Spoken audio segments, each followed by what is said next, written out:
নওগাঁর মান্দা উপজেলার চৌজা ব্রিজ মোড় থেকে তেঁতুলিয়া শেখপাড়া পর্যন্ত প্রায় 1 কিলোমিটার সড়ক পাকাকরণ কাজের আনুষ্ঠানিক উদ্বোধন করা হয়েছে।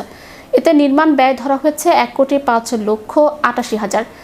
শুক্রবার সকালে এই নির্মাণ কাজের উদ্বোধন করেন নওগাঁ 4 আসনের সংসদ সদস্য ডাক্তার ইকরামুল বারী টিপু।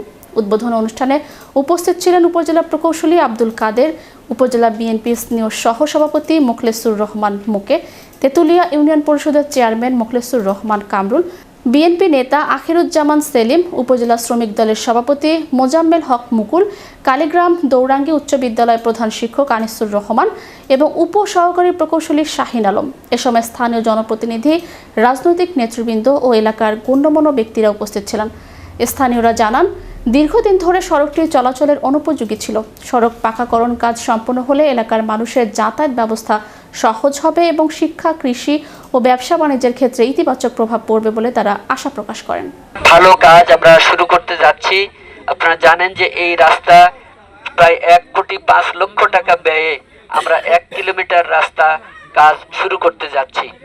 এই রাস্তা শুধু নয়, তেঁতুলিয়া ইউনিয়নে আরো অনেক রাস্তার কাজ ইতিমধ্যেই শুরু হয়ে গেছে। কোথাও লেআউট দেওয়া হয়েছে, কোথাও ভিত্তি স্থাপন করা হয়েছে। এরকমের অনেক কাজ, পাকা রাস্তার কাজ, ব্রিজ কালভার্টের কাজ, মাদ্রাসা, মসজিদ, মন্দির, এতিমখানা, শ্মশান ঘাট, কবরস্থান, ঈদগাহ, এই সমস্ত প্রতিষ্ঠানের উন্নয়নমূলক কাজ ইতিমধ্যেই শুরু হয়ে গেছে।